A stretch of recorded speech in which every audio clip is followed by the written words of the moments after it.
Mental math class 8। मैं हूं हरी sir और आप सभी बच्चे देख रहे हैं आपका अपना यूट्यूब चैनल चलो कदम बढ़ाएं। आज हम करने वाले हैं बच्चों क्वेश्चन नंबर 33। ठीक है, क्वेश्चन नंबर 33 करने वाले हैं क्यूब एंड क्यूब रूट के चैप्टर से। और आप वीडियो को पूरा देखें, देखकर प्रैक्टिस जरूर करें। ठीक है, आइए करना शुरू करते हैं। क्वेश्चन नंबर 33 ये रहा आपके सामने। तो क्वेश्चन नंबर 33 क्या कहता है, ठीक है, ये कर लेते हैं। इसको मैं ज़रा सेट कर लेता हूँ। ये देखो क्वेश्चन नंबर 33 क्या कहता है।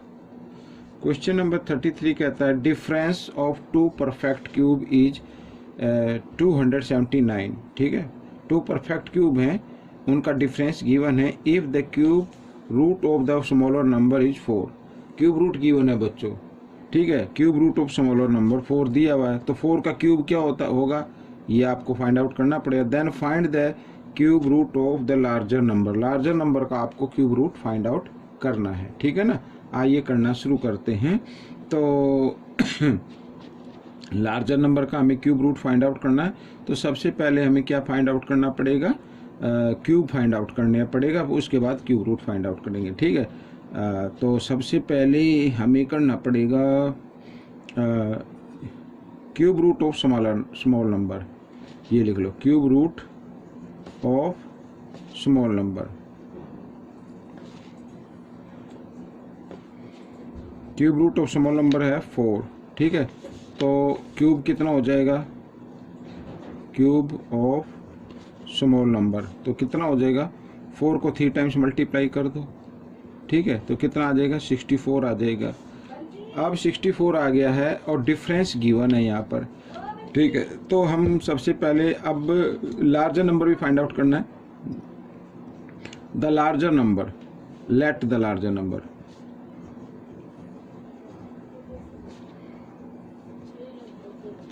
Late the larger number equal to x मान लीजिए। ठीक है, x का हमें क्या फाइंड आउट करना, पहले क्यूब फाइंड आउट करना है। ये रहा भाई, यहाँ पर जो डिफरेंस गिवन है ना वो परफेक्ट क्यूब का दिया और डिफरेंस यानी क्यूब हमें फाइंड आउट करना है ये अकॉर्डिंग टू क्वेश्चन। ठीक है, अब ये लार्जर नंबर है, ये लार्जर नंबर और ये माइनस, डिफरेंस के लिए माइनस करना पड़ेगा, और स्मॉलर नंबर का क्यूब ये 64। ठीक है, और इनका डिफरेंस कितना आता है, 279। ठीक है, इस तरीके से आइए 64 को आपको लेके आना है राइट साइड में लेके आना है। ठीक है, आइए ले आते राइट साइड में, 279 और प्लस 64। आइए इनको क्या कर लेते हैं, ऐड कर लेते हैं। इधर एक क्यूब है तो 9 और 4 13, कैरी 1 7 6 कितना होता है, 13 और 1 14, कैरी 1 2 और 1 3। ठीक है, ये आ गया। अब क्या करना है, अब ये जो है ना 3, इसको इधर लेके आना है। ठीक है ना, इस नंबर को 3 को जब इधर लेके आएंगे, ये क्यूब है, इधर आकर ये क्यूब रूट में कन्वर्ट कर देना है। तो 343 का क्यूब रूट क्या होता है बच्चों, 7 होता है। तो दिस इज द आंसर। ठीक है, ये लार्जर नंबर का क्यूब रूट आ गया। ठीक, तो क्वेश्चन नंबर 34 क्या कहता है ये देख लेते हैं। आपके सामने है क्वेश्चन नंबर 34। ठीक है, क्या कहता है देखो, जब कभी भी बच्चों इस टाइप का क्वेश्चन आए, ठीक है, यानी a की पावर 3 प्लस b की पावर 3 और प्लस c की पावर 3, अगर इस फॉर्म में कोई भी क्वेश्चन आए तो आपको क्या करना है, उसको सबसे पहले रखना है आपको a plus b plus c की फॉर्म में, अगर ये 0 के इक्वल आता है। ठीक है, इस टाइप के क्वेश्चन को आपको a plus b plus c की फॉर्म में रखना है। अगर ये 0 के इक्वल आता है तब क्या होगा, तब a की पावर 3 प्लस b की पावर 3 प्लस c की पावर 3 ये इक्वल होगा -3abc के। ठीक है, ये इक्वल होगा -3abc के। तो आइए बच्चों करते हैं, पहले हम इसको a plus b plus c की फॉर्म में रखते हैं। ठीक है, तो ये 70 प्लस 20 और माइनस 90। ठीक है, 90 अब देखते हैं, और 70 प्लस 20 90 हो गया ये, और ये भी 90 हो गया, ये माइनस ये प्लस, तो ये तो 0 की फॉर्म में आ गया। तो इसका मतलब इसका आंसर क्या होगा, इसका आंसर मैं इधर लिख लेता हूँ, 70 की पावर 3 प्लस 20 की पावर 3 और माइनस 90 की पावर 3। इसका आंसर क्या होगा, -3a। a क्या है, 70 है, और b क्या है, 20 है, और सी क्या है 90 है, इस फॉर्म में होगा। ठीक है, इसको हम कर लेते हैं। तो जीरो की काउंट कर लेते हैं, 1 2 3, 3 जीरो लगा लो, 1 2 3। ठीक है, आप क्या करना है, मल्टीप्लाई करना है। तो 3 7 जा कितना होता है 21 होता है, 21 2 जा कितना होता है 42 होता है। ठीक है, 42 को हमें क्या करना है 9 से मल्टीप्लाई कर देना है। 9 2 जा 18 का, ठीक है, 8 कैरी 1, 9 4 जा 36 और 1 37, ये आ गया। ठीक है, तो 3 7 8 आ गया और माइनस का आ गया। ठीक है, तो ये आपका क्वेश्चन सोल्व हो गया। इस तरीके से क्वेश्चन करना है बच्चों। ठीक है, ये रहा आपके सामने क्वेश्चन नंबर 35।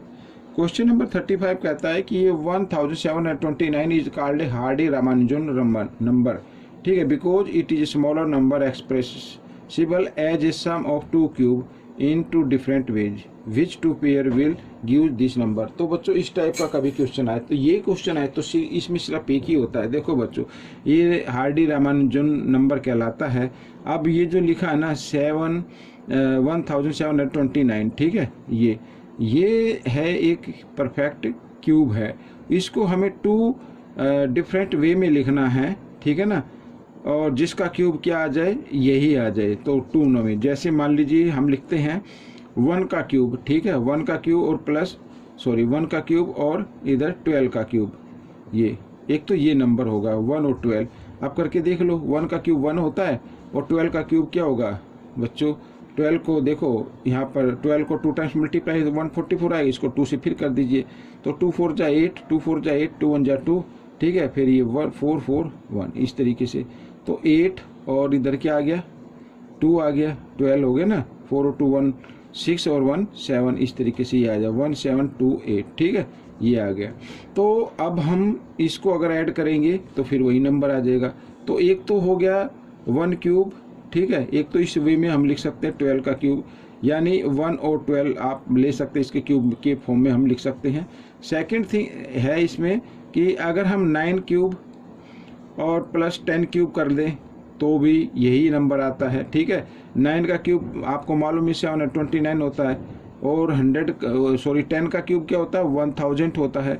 अगर दोनों को ऐड करें तो ऐड कर लो 1729 आ जाएगा। ठीक है, तो जो डिफरेंट वे हुए हैं वो एक तो हो गया 1 क्यूब प्लस 12 क्यूब, यहाँ पर ये क्यूब है, ये क्यूब मैं इधर कर लेता हूँ। और एक सेकंड नंबर हो गया 9 क्यूब प्लस 10 क्यूब। ठीक है, इस तरीके से। तो 2 डिफरेंट वे में हमने इसको लिख लिया है। इस तरीके से आपको ये करना है। और ये अगर यही आता है तो यही नंबर आए लिखने हैं आपको, सिर्फ आंख बंद करके लिख डालिए।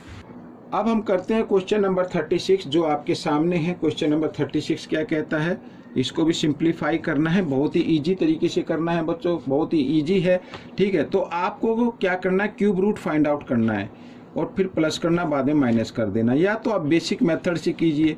ठीक है, 3 2 7 6 8 ये जो बेसिक मेथड होता है ना फैक्टराइज करके, इससे कीजिए, या फिर आप शॉर्ट ट्रिक अपनाइए।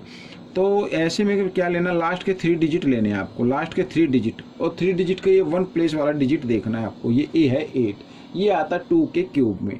ठीक है, या 8 का क्यूब रूट क्या होता है भाई, क्यूब रूट निकाले ना, 8 है ना, 8 का क्यूब रूट होता है 512 होता है। तो इसका यूनिट प्लेस क्या होता है 2, तो आपको लिखना है यहाँ पर केवल 2 लिख देना है। ठीक है, आपको क्या लिखना है 2 लिखना है। भाई हमने यूनिट प्लेस लिया तो आपको भी 8 का क्यूब निकालना, उसका यूनिट प्लेस आपको लिख देना है।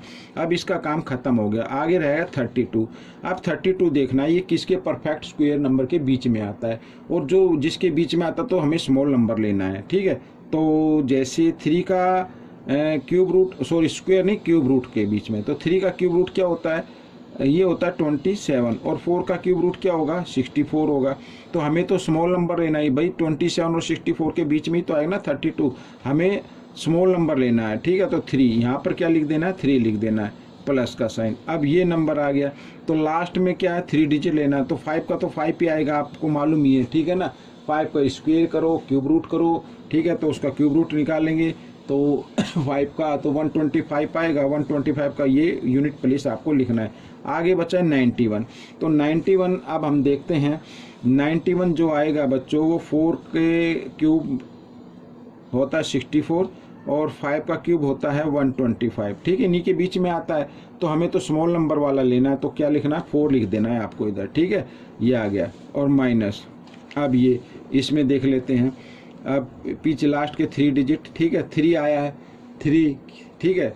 अगर 3 आया है तो इसका अगर हम इसका क्यूब रूट निकालेंगे, ठीक है, या क्यूब निकालेंगे तो कितना आएगा, 27 आएगा। तो इसमें लास्ट में क्या है, 7 आया, तो आपको 7 लिखना पड़ेगा, ठीक है। अब इसका काम खत्म हो गया, अभी आ गया 456 आ गया। तो मैं इधर दिखाता हूँ 456, ठीक है। इस यानी अगर हम ले तो 6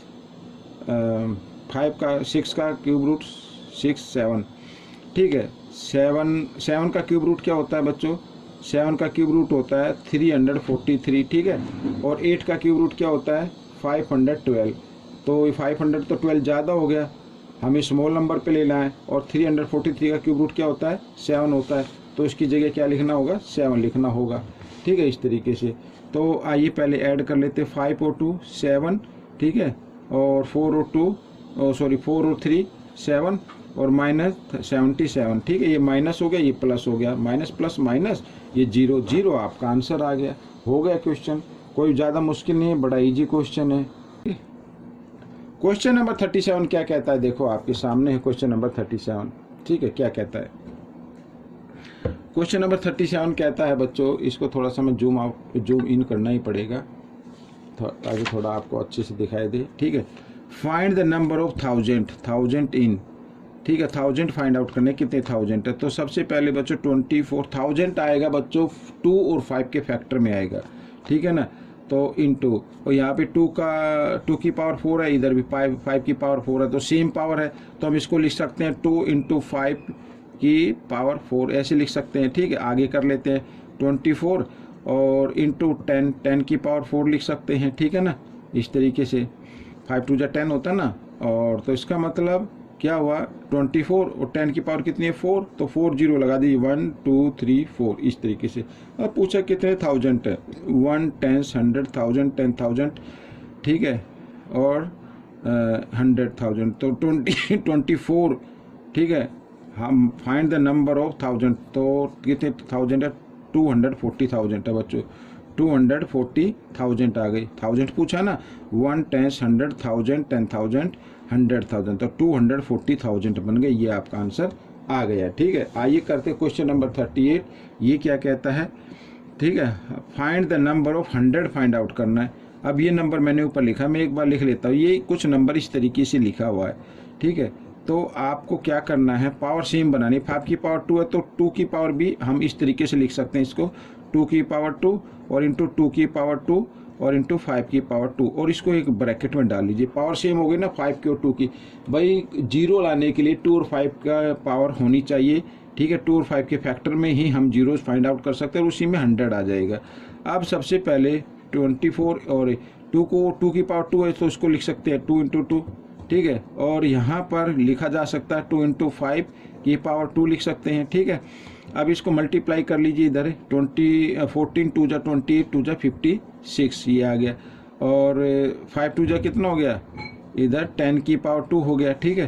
तो 56 और 10 की पावर 2 का मतलब जितनी पावर उतनी 0 लगा दीजिए। अब पूछा है 100 कितने, इसमें 100 1 10 100, ठीक है। और ये आ गया बच्चों 5600 है, इसमें कितने 100 है, 5600 है, ये आपका आंसर बन गया, ठीक है। इस तरीके से क्वेश्चन सोल्व हो गया है। तो बच्चों ये क्वेश्चन कैसा लगा मुझे ज़रूर बताएं, इसमें से सीखकर आपको दूसरे बच्चों को ज़रूर सिखाना है। अब हम मिलेंगे नेक्स्ट पार्ट में, टिल देन थैंक यू।